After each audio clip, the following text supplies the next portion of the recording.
दक्षिण में लिखी गई राम कथाओं में महर्षि कम्मन की राम कथा है इरावतारम, इराम अवतारम।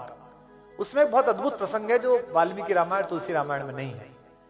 जब राम ने लंका विजय के लिए रामेश्वरम में शिवलिंग की स्थापना की, आपको पता होगी 12 ज्योतिर्लिंगों में है, वही रामेश्वरम जहां हमारी भारतीय वैज्ञानिक चेतना का बड़ा ऋषि एपीजे अब्दुल कलाम कब्र में आराम फरमा रहा है, वही रामेश्वरम।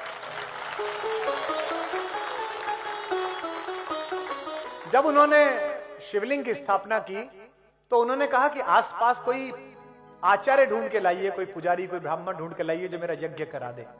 तो जामवंत ने कहा कि महोदय, इस जंगल में समुद्र तट पर केवल पेड़ हैं, वनवासी हैं, हम में से तो किसी को पता नहीं है।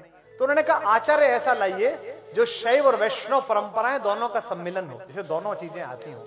तो जामवंत ने कहा कि ऐसा तो एक ही आदमी है पर वो हमारा शत्रु है, पुलस्त मुनि का नाती है, वैष्णव है और शिव का भक्त है, दोनों परंपराओं का पोषक है और कर्मकांडी है, सब जानता है।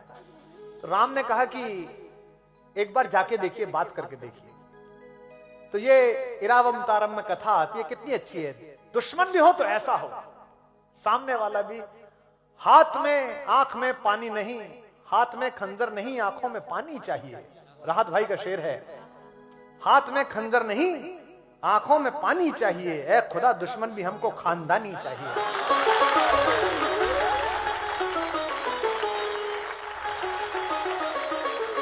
तो रावण जैसा आचार्य, जामवंत जब लंका पहुंचे राम के कहने पर, महर्षि कम्मन लिखते हैं कि यह बात रावण को पता चली कि जामवंत आए हैं। जामवंत उनके पितामह के दोस्त रह चुके हैं, तो उनको लगा कि मेरे बाबा के दोस्त हैं तो आदर करना चाहिए। उसने राक्षसों से कहा कि मेरे महल तक का रास्ता बताने के लिए उन्हें कष्ट ना हो, हर जगह राक्षस हाथ जोड़कर खड़े हो जाए और जिधर की तरफ इशारा कर दें उधर जामवंत चलें। कथा आती है कंब की रामायण में महर्षि कम्मन की कि जामवंत, चूंकि शरीर आकार बड़ा था उनका, तो उनको रास्ता दिखाते दिखाते रावण के पास तक ले गए। उन्होंने, रावण ने उन्हें प्रणाम किया, खड़े होकर पैर छुए और कहा कि मैं आपका स्वागत करता हूं राक्षस राज रावण, किस लिए आप आए हैं? तो उन्होंने कहा मैं चाहता हूं कि मेरे यजमान की आप आचार्य बन जाएं। तो उसने कहा कि स्वीकृति से पूर्व मुझे विचार करना पड़ेगा और विचार में देरी लगेगी, तो अगर आप आसन ग्रहण कर लेंगे तो अच्छा होगा, मैं भी बैठ पाऊंगा। जामवंत बैठ गए। रावण ने पूछा कि आपका यजमान कौन है? तो जामवंत ने कहा कि अयोध्या के राजकुमार महाराज दशरथ के पुत्र श्री राम मेरे यजमान हैं और वे एक यज्ञ करना चाहते हैं, भगवान शंकर के विग्रह को स्थापित करके शिवलिंग को पूजा करना चाहते हैं अपने एक बड़े काम के लिए। तो रावण ने पूछा क्या ये बड़ा काम लंका विजय तो नहीं? जामवंत ने कहा आचार्य आप ठीक समझ रहे हैं, ये लंका विजय का यज्ञ है, तो क्या आप आचार्य पद स्वीकार करेंगे? रावण भी प्रतिभाशाली था, उसे पता था कि कौन व्यक्ति आया है मुझे आचार्य बनाने के लिए, इतना बड़ा अवसर मिल रहा है। उसने कहा कि मैं उनके विषय में ज्यादा नहीं जानता, लेकिन वे दूतों के प्रतिपालक हैं, वे अपने दूत को बहुत अच्छी तरह रखते हैं और ऐसे मर्यादावादी यजमान का आचार्य बनना मुझे स्वीकार है, जाकर उनसे कह दीजिए कि मैं आऊंगा। यह है रावण, जिसके घर में मां सीता सुरक्षित नहीं, शील के साथ सुरक्षित नहीं। यह है रावण, उस समय का शत्रु भी कैसा है राम का। तो जामवंत ने पूछा कि क्या व्यवस्था करनी पड़ेगी, क्या क्या सामान मंगाने पड़ेंगे?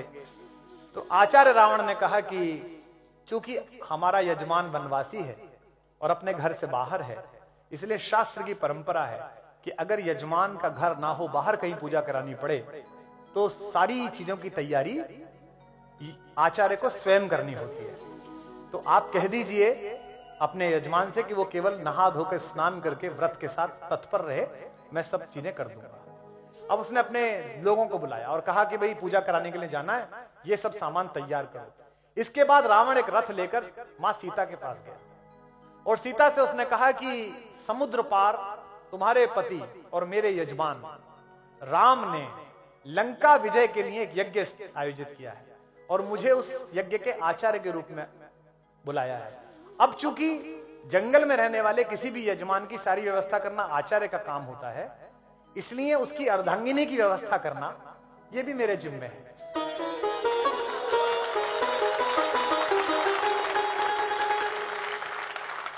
तो ये रथ खड़ा हुआ है, ये पुष्पक विमान है, तुम इसमें बैठ जाओ, लेकिन तुम ध्यान रखना वहां भी तुम मेरी ही सुरक्षा में हो, मेरी ही कैद में हो, और मैं आचार्य रावण तुमसे यह कहता हूं कि तुम मेरे यजमान की अर्धांगिनी के नाते, अर्ध यजमान के नाते इस पर बैठ जाना। कम्मन राम कथा में प्रसंग आता है कि यह सुनकर देवी सीता ने रावण को आचार्य कहकर प्रणाम किया, जो आज्ञा आचार्य। और अगली बात सुनिए, और उनके प्रणाम करने पर उसी रावण ने देवी सीता को अखंड सौभाग्यवती भव का आशीर्वाद दिया।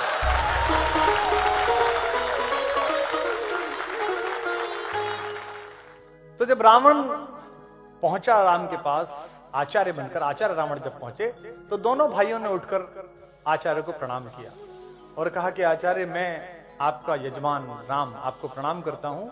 मैं लंका विजय के लिए एक यज्ञ कर रहा हूं और मैं चाहता हूं कि यहाँ के शिव का विग्रह स्थापित हो, ताकि देवादिदेव महादेव मुझे आशीर्वाद दें कि मैं लंका पे विजय प्राप्त कर सकूं। ये लंकेश से कह रहे हैं रावण, लेकिन आचार्य रावण से कह रहे हैं।